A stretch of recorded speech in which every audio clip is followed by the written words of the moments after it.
describing a battle is very difficult because there's a lot of incident happened before the battle which is related to it, and a lot of it, so that's why we have to go maybe 1, 2 or 3 part of this battle. So what happened before it, what happened in the battle day, and what happened after the battle. And inshallah we'll try to derive some lessons from it also, so that we can be benefited, because just knowing about the battle that happened 1400 years ago won't benefit us that time if we can derive some of the lessons from it. So we'll just try to, I'll just put through some of the numbers and some of the main event very short way, so that in 15-20 minutes we can get the idea that what happened, and if we can derive any lessons from that, inshallah ta'ala. So as you can see here, that we have gone through the wisdom behind choosing the city of Medina. We talked about that. We talked about the blessings of city of Medina, then the demographic of Medina, how the Medina city is surrounded by the mountain of Uhud and other things and all other things. So there are some benefits in there. Also we talked about the entry of Rasulullah sallallahu alaihi wasallam into the city of Medina, how he entered, and then the incidents in the choosing the land of the mosque, what happened in the house of Al-Ayyub al-Ansari, then the tree trunk, the miracle of the tree trunk, the tree started crying when Rasulullah chose a member. Also the Treaty of Medina, we talked about the calendar, the Hijri calendar, although it started later on, but the concept comes from that event, so that's why we discussed it there. And also the story of the Adhan, then how we established the Adhan in our deen, and then also the Hadith of Salam, Rasulullah, the first Hadith of Medina, and then the muakhada, the bonding of the brothers between them. And the last thing, before Ramadan we discussed the change of Qibla. That is one of the biggest events in our Islam, that how Allah subhanahu wa ta'ala choose the change of Qibla and how it is mentioned in the Surah Al-Baqarah. So inshallah ta'ala, let's start with today's short talk. First of all, before we start, we have to understand in the life of Makkah, jihad was forbidden. Meaning physical fighting. For 13 years, Allah said no, you cannot turn back and fight against the kuffar, against the Quraysh at that time. It was not permitted. So at the end of the life of Makkah, when Rasulullah says that, when Rasulullah was doing the hijrah to Medina, during that time Surah Al-Hajj revealed. And in Surah Al-Hajj, in the ayah number 39 to 41, Allah says, permission has been given to kill. The permission has been given for jihad. So Allah said there, Uzina lillazina yuqatiluna bi'annahum zulimu. Meaning, Allah said the word zulimu, meaning that upon those people who zulm has been done, so they have been tortured for last 30 years. So you are the people, I give you permission to fight back now. And also Allah said, why you are fighting back? Because you are those people who say Rabbun Allah, that Allah is one. Because of this they tortured you. Because of this they kick you out of your homeland. So now you have the permission. So you have to understand that why Allah giving the permission to do jihad at this time. And also, depending on this definition and other thing, scholars say there are 4 stages of jihad in the life of Rasulullah. The first one, obviously the jihad in Makkah, that is the jihad of the nafs, and that is the jihad that we do every day, almost like, to wake up in the fajr and to this and to that, push ourselves. That is one kind of jihad, that is the jihad of the nafs. The second one is the permission of voluntary jihad. So initially, even the battle of Badr was voluntary. It is not fard. It is not fard on all the people. So this is the voluntary jihad. The third one is the compulsory jihad only to Quraysh. So not to fight with anybody else. Like even if you see some tribe and go and start fighting, no. It's only to the Quraysh. And the fourth one is the compulsory jihad towards all the tribes around the Arab land. And then on that fourth stage, the ummah of most of them, almost 90% of them became Islam, and Islam went there in the first 100 to 150 years. After that, when the Abbasid dynasty started, they took a different strategy, like the strategy that we are following now basically, that if it is required, then we will jihad. If it is required, then the Khalifa will call for jihad. It's not like they are going one land after one land and doing jihad. So that is most of the scholars' opinion, and said this is how it's coming up to so far. So it is not like the before that, that in the first 150 years. So that is the stage up to that point. Now, the wisdom behind Allah's permission of jihad, as I already mentioned, why Allah is giving them permission after so long, like after 13 years, why Allah is telling now to do jihad. To prove, first of all, that when Muslims left Makkah, Allah wants to prove them, look, we left Makkah, but we are not afraid. We are not scared of you. We have the strength, we have the iman, so we're going to go and fight back. So that is one of the reasons Allah said, now it's time you can go and fight back. Also, to gain the position of Makkah. Meaning what? Because Makkah is the Baitul Haram, and this belongs to Prophet Ibrahim ﷺ, and from that tradition it belongs to our Ummah. And now it is under the capture of Quraysh. so we have to get it back. So that is one of the reasons that, wisdom that Allah give permission to do jihad and come back and win Makkah. And that's what eventually happened, as you know. And also the enlargement of the Ummah, because as you go through that, you will see, like from now on, the life of the last 10 years or 11 years of the life of Rasulullah in Medina, it is all full of battle, jihad and Sharia and everything. And this is how the Ummah expanding, and it's exponential growth basically. It's like, one fight they have 300, then 1,000, then 3,000. Every time the Ummah is getting bigger and bigger. So we'll see it inshallah as we go through. Now, the types of jihad very shortly. As scholars say, there's two types of, like you can say, battle in the life of Rasulullah. One is called Ghazwa. Ghazwa means the battle that Rasulullah took part. So he himself was present at that Ghazwa. And how many of these? Most of the scholars say, majority of the opinion, the 19 Ghazwat like this. And out of this 19, 8 of them, there was really a fighting. So there are a lot of Ghazwa where Rasulullah went to fight, but there was no fighting. So before the fighting, maybe the enemy already gave up or something like this, and they came back. But other 8 of them, the main 8, they have fighting at their intention to fight, something like this. And the Sharia is, there's a lot of Sharia, not less than 40. Some scholars say, 50. Some say, 30. So around 40 Sharia. And Sharia means the Sahaba went to some land under the instruction of Rasulullah. Maybe there are even 2 people or 3 people or 100 people, 200 people, but this is done by the Sahaba. So Rasulullah didn't take part. So the Ghazwa and Sharia, these are the 2 definitions of the battle of that time. Now the 8 main Ghazwa that we're going to discuss inshallah ta'ala, like slowly, then Battle of Badr, the first one, the Uhud, the Ahzab or Khandaq, and the Banu Mustalaq, Khaybar, and the conquer of the Makkah, then Ta'if and the Hunayn. So all these 8 is the main one. And some also add, some Battle of Qadid. So we'll talk about that slowly, inshallah. So some scholars say other things also here, but these are the main 8 of them. And out of these 8, 2 of them by name mentioned in the Quran. 2 of them, Badr and Hunayn, the first and the last one.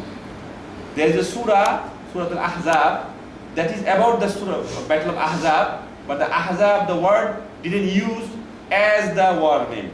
So some say like this is the third one, but actually it's not the third one. Allah used Ahzab. Ahzab means the confederate, meaning like the get together of a lot of people. But that is also mentioned. So these are the 8 battles, and inshallah ta'ala we'll start with Battle of Badr.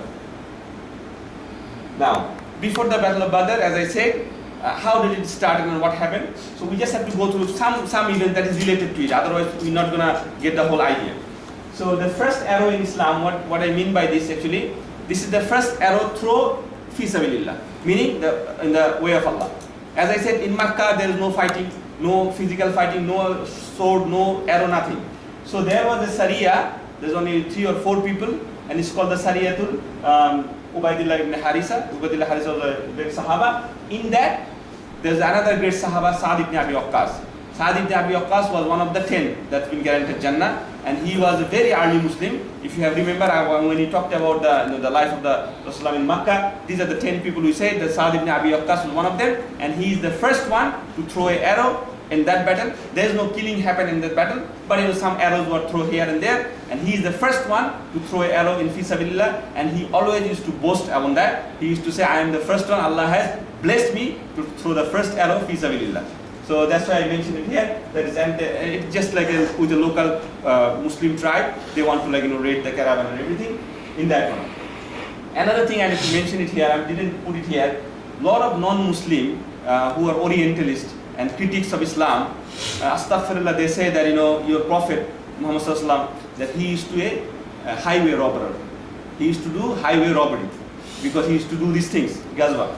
But they don't understand, they don't say this out of context. They don't think that what happened with Rasulullah in last 13 years. How they spend the time in Makkah, and this was their home and their property, and they kicked them out of them. Not 1 day, 2 days, not 13 weeks, 13 years. And then also, when Rasulullah come here, that is the only way. This Sharia, this battle, it was a common thing in there. This is how you get position of other people. And only Rasulullah attack used to initially, it was to the Quraysh. So just to clear that, a lot of people, a lot of non-Muslims, they say that. But anyway, inshallah, they don't understand the context of that.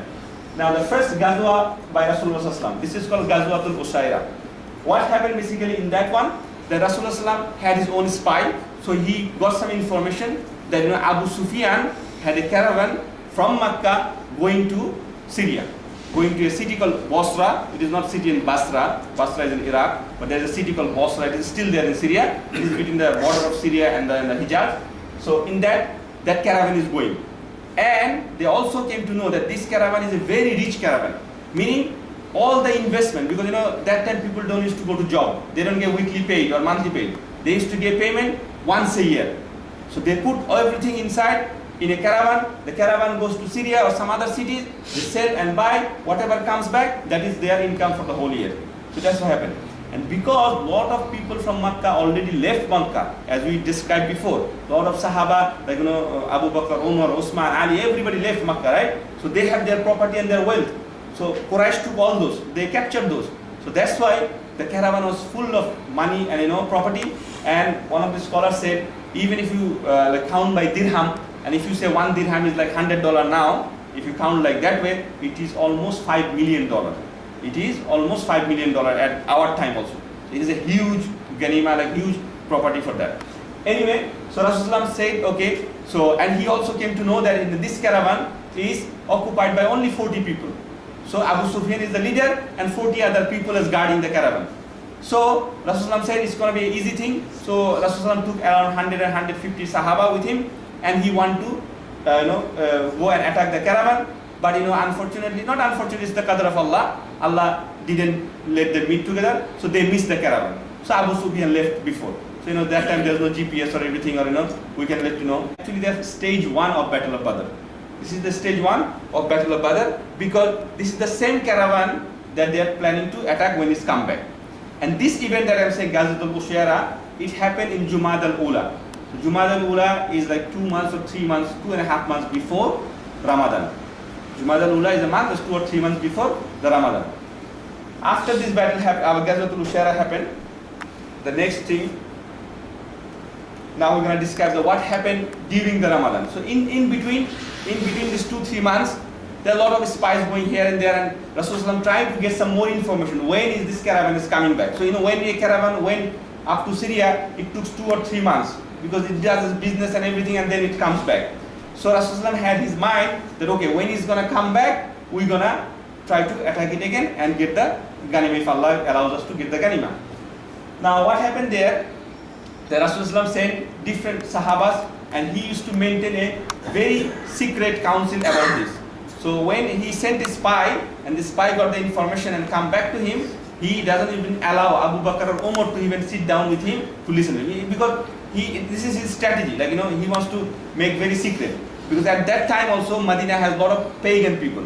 Medina is not full of Muslim at that time. Medina became full of Muslim, like all people became Muslim after the Battle of Badr. So there are still some people that can pass the message or leak the message. So that's why he used to do that. So anyway, Rasulullah got the information from the 2 great Sahaba, Talha ibn Ubaidillah and also I think Sa'id bin Zaid. They went and they get the information that yes, the caravan is coming. And during the month of Ramadan, probably 11th or 12th Ramadan, the Rasulullah made an announcement. And he made a sudden announcement. Nobody used to know what's happening. In the masjid he said, whoever is ready now, come with me. Some of the Sahaba said, our camel is not ready, our horse is not ready. Rasulullah, no.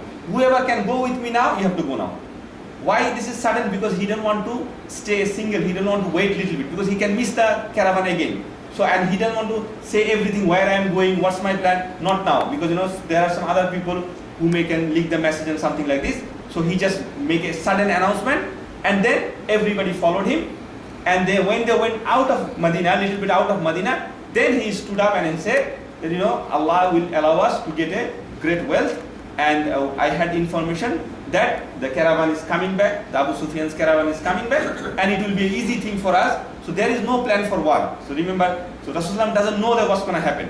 He's just thinking that there's a caravan is coming back, only 40 people, and we are almost 300 people. So it's going to be very easy for us. Probably there will be no killing or something. So inshallah we'll get the ganima from the Quraysh caravan. So that is his plan. And also, just there are some numbers. As you know, the Muslims are almost 310 and little more than that. Some say 315, some say 314, so 300 plus little bit more. And also there were 83 muhajir. So all the muhajir means the people who from Makkah, and there were 62 Aus and 172 Hajraj. And these numbers are maybe 1 or 2 less or more, but these are the numbers that given in the books. So the Khazraj are obviously more, because the Khazraj is more Muslim now, and Khazraj are the first, as I remember, that they are the first tribe that accept Islam. Also, there's only 2 horses. So there's only 2 horsemen. One of them is Jubair ibn Awam. He is one of the another great Sahaba. He is one of the 10 of the Ashar al-Mubashara, and Miqdad ibn Aswad. So these are the only 2 people, they have horse. And there's only almost like 100 camel, around 100 camel for all these 300 people. And they had no clue, as I said, for the war. And Abdullah ibn Abi Maktoum, he was the Sahaba. Abdullah ibn Abi Maktoum is the blind Sahaba. As you know, that in the Quran there's a surah called Surah Al-Abasa, right? We all know that surah, Abasa wa Tawalla, that a blind man came to Rasulullah and he said, tried to talk to him, and Rasulullah was talking to someone else and he frowned a little bit. So that is the Sahaba. He was a blind Sahaba, and when everybody left Medina, Rasulullah made him in charge of Medina. Imagine a blind man, a blind Sahaba, he is in charge of all the ladies and everything in Medina. Because this is what Rasulullah is his plan. He knows how is that person. He doesn't look at the external thing, whether he is blind or what, but he made him in charge, like mayor or governor for that time. And this is not the first time. He did it for a few times. You know it, inshallah ta'ala. Even other times also, because he is excused for the battle because he was old and he was blind. But he said, you are in charge now. Where we are not here, you are in charge. So now let's go to the next slide. So these are the little tidbits. I'll just mention. So one is the number 300 plus. And this number has some significance in our Islam. So I'm just going to mention why 300, because there's few times this number comes in our deen. The first time, we know that Rasulullah, when the Sahaba Abu Darda, he asked Rasulullah once how many messengers were there, how many Rasul and how many Nabi was there. So Rasulullah said there is 124,000 messenger, and among them 310 and little bit is Rasul. So this 310 number come there. Also, in the battle of the David alayhi salam, the Dawud alayhi salam, when he battled with the Goliath or the Jalut, the army of that was 310 plus. Also, the battle of Badr, as you can see, is 310. Also, it was said authentically that when Imam Mahdi will come, the first group of people will give him bay'ah. The number will be 310. These are the some significance of that number. So I thought I should mention it here. Also, the story of the camel riding or camel ride sharing. It is a very interesting story. This is mentioned in the Musnad of Muhammad. In that, as I said, there are only 100 camel, and there are 300 people. So how are you going to go from Medina to the Battle of Badr, right? So every 3 people sharing 1 camel. Every 3 people was sharing 1 camel. And Rasulullah shared his camel with Ali ibn Abi Talib and also Abu Lubaba. Now you know Ali ibn Abi Talib, who was Ali ibn Abi Talib, and he was very young at that time. He was almost like 24, 23 years old. And Abu Lubaba, he is also a great Sahaba. We'll talk about him later on, because he made a mistake, during the Battle of Khaybar, and he tied himself with the pillar in the masjid, and because he asking for Allah's forgiveness, and Allah revealed some ayah for him to forgive him. And then he said, "No, I'm still not gonna go from here until Rasulullah come and untie me." So he is the Abu Lubaba. Anyway, so obviously you are sharing a camel with Rasulullah, right? What are you gonna do? Suppose you are sharing a camel with Rasulullah. Obviously they said, "Rasulullah, no, we don't need to ride." By sharing, I mean not 3 people sitting together. 1 people sitting, 2 people walking. So obviously Ali radhiyallahu anhu and Abu Lubaba, they say, "Ya Rasulullah, we don't have to sit on the camel. We're gonna walk through. You sit," which is fair because he's Rasulullah. Also, he's the leader of the army. So both case, it is fine, it's fair, no problem. But what Rasulullah replied is very interesting. He said to them, "Neither I am, weaker, weaker than you, or I am not no stronger than you, and the reward that you ask, I need more reward than you." Meaning, I am not less stronger than you, and also the need for Allah's reward, I need the same way. So, and by this he smiled, and they shared the camel. Meaning what the Rasulullah said, do you think that I am Rasulullah, I don't need any reward from Allah? I also want to get the reward, because the walking to the battlefield, to the jihad is a reward. So he also want to get that reward. So this is a very interesting story here in this one.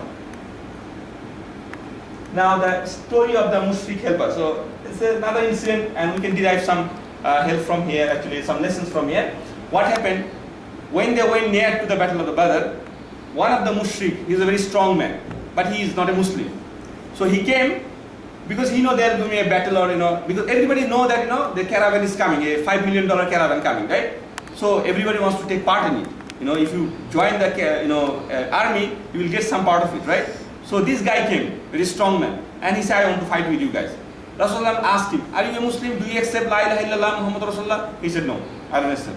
Then Rasulullah said, we don't need help from mushrikun, you can go back. So he went. Again he come back, few hours later, and he said the same thing, please, I want to join, I am a very strong man. And Sahaba, they were actually happy, because they got a very strong man, and he has his own right and everything. But Rasulullah said, do you accept Islam? He said, no. Then Rasulullah, no, I don't need your help, you can go back. When he came third time, then he said, yes, now I accept Islam. And Rasulullah said, okay, that's you can join. Now this hadith is used many times when the Gulf War happened. When that happens in the Iraq and in Saudi Arabia, that are we allowed to take help from the mushrikun? When a Muslim nation is in fight, are you allowed to take help from the other people? Now there's a lot of discussion, a lot of books and everything about this. But one of the opinion is that, and this opinion is from Imam Nawawi.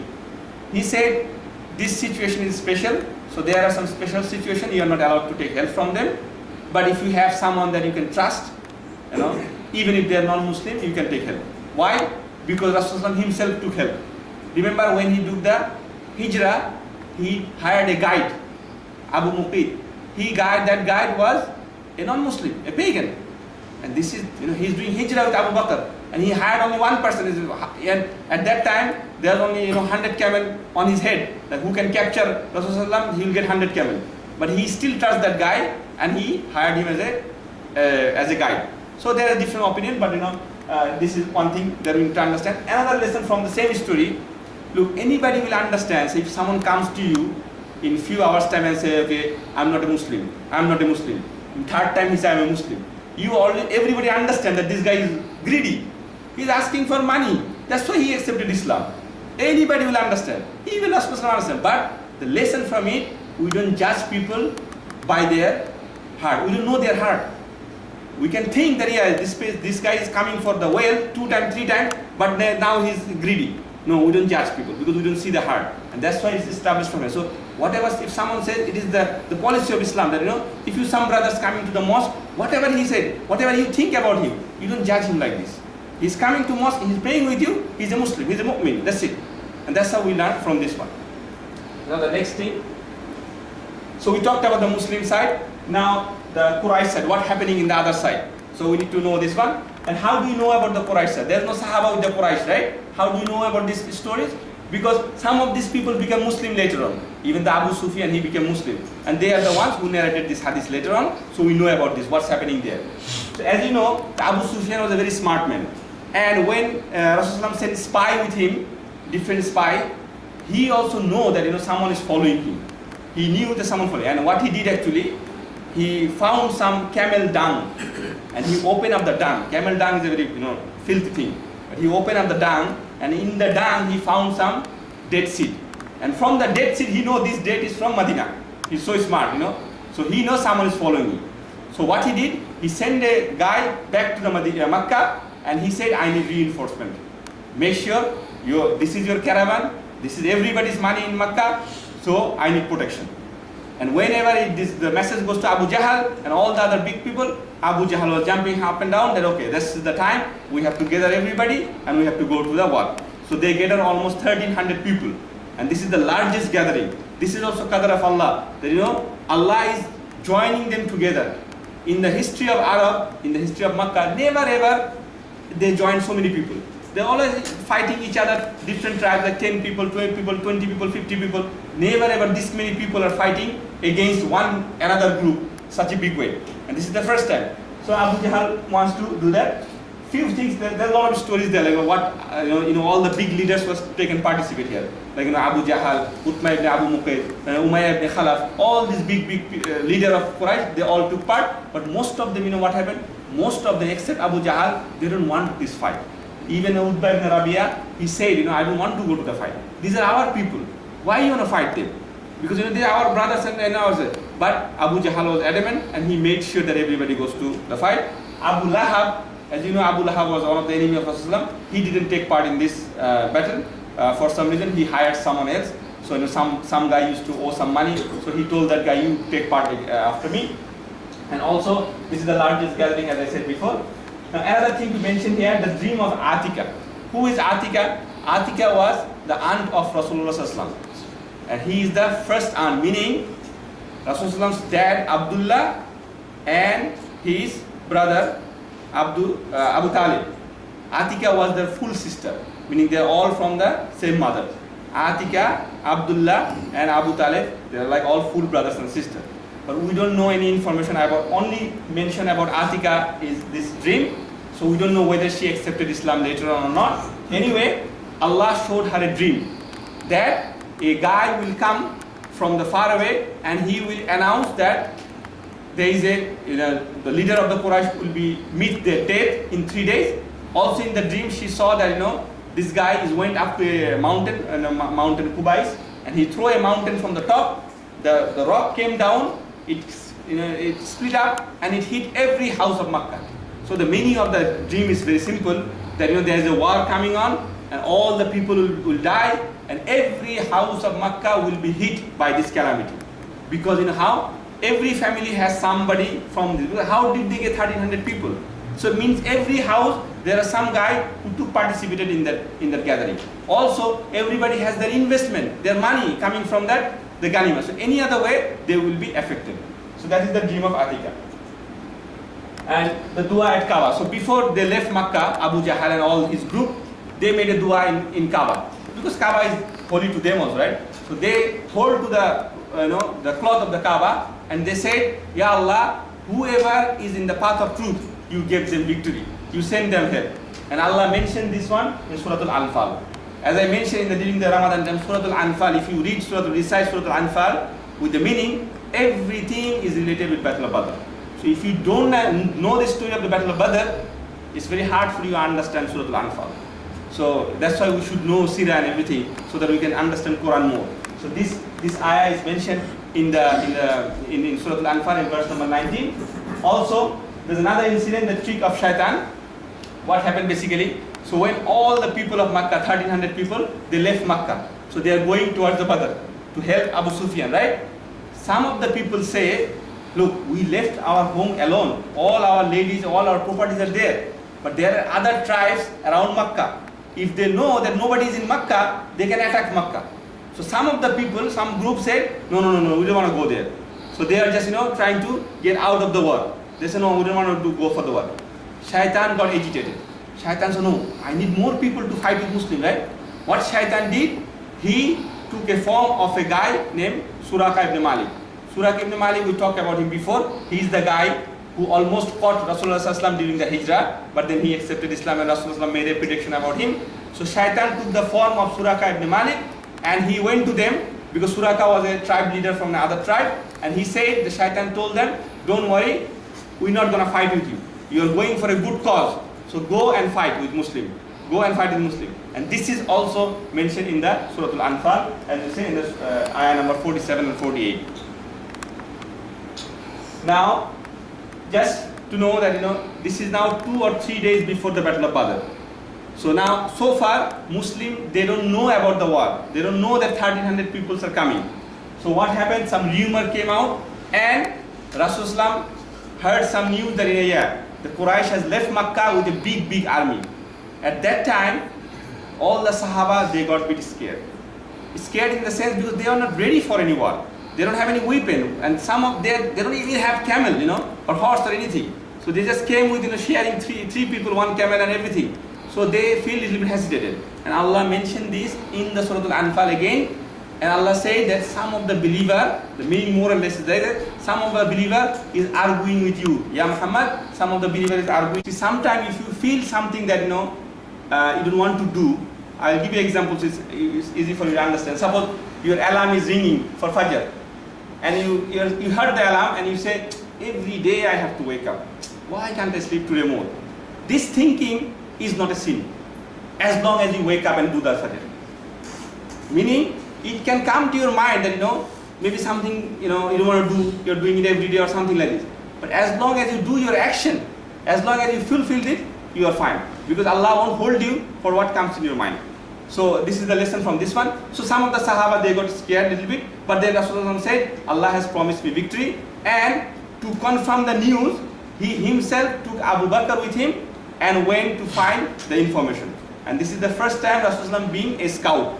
So he went outside and he found a Bedouin and he asked him what is the situation around, and he didn't give his identity. So he confirmed that yes, Quraysh is coming. Another incident happened, that is Sahaba, they hold of two slaves from the Quraysh. So Quraysh is already at the other side of the Badr, okay? So the two slaves, they were coming to get water or something. So Sahaba captured them, and Sahaba was beating them. They are asking them, where are you from? So the slave, they're slave, they are saying we are from the Quraysh. We are from the army of the Quraysh.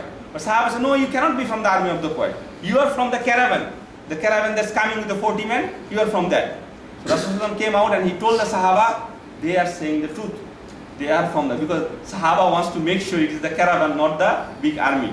So that's why they want to do that. But anyway, so it has been confirmed that, and Rasulullah also asked these two slaves, how many people are there? How many army of the Quraysh are there? The slave said, we are slaves.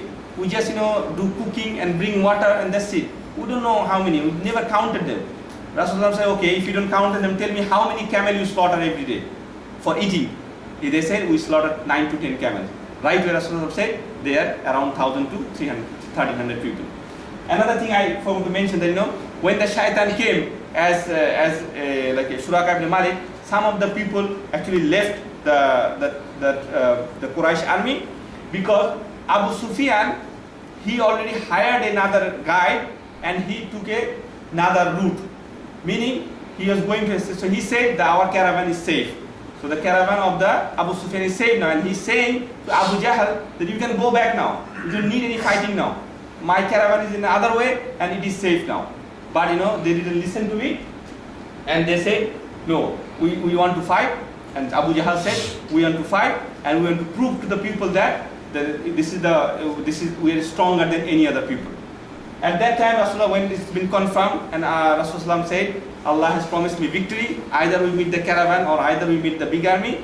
So don't worry. So Rasulullah do the shura as he always did, and he asked all the Sahaba, what is your opinion? Although he doesn't need to have the shura, because he is Rasulullah, whatever he will command, he has to follow. But he asked, and Abu Bakr stood up and he said, Ya Rasulullah, whatever you do, we'll follow you. Then he said, okay. He praised Abu Bakr. Abu Bakr, sit down. Then Umar stand up, and Umar said the same thing. Again, Rasulullah asked them, what's your opinion? So then Miqdad, his other Sahaba, he also stood up. He said the same thing. Ya Rasulullah, you go and we will not be like Bani Israel, because we're going to help you. It will be not like those people who didn't help with Musa. Even after 3 times, Rasulullah asked again, what is your opinion? At that time, the Sa'd ibn Mu'az, the leader of the Ansar, he stood up and he said, Ya Rasulullah, I think you are asking something from us. Why it is that? Because Ansar has a contract with Rasulullah that they're going to protect Rasulullah. But the Badr is not a protection, it is an offensive battle. So Rasulullah wanted his opinion. As usual, Sa'd ibn Abu Mu'az, he gave they were drinking wines and they have the singing girls and everything. So they were just waiting for the battle of the Badr. Inshallah, next week we will start the battle. So today up to here we are here. So next week inshallah we'll come to what happened during the battle of the Badr, and we'll go from there inshallah. Jazakallahu khair wa akhir dawana wa alhamdulillahi rabbil alamin.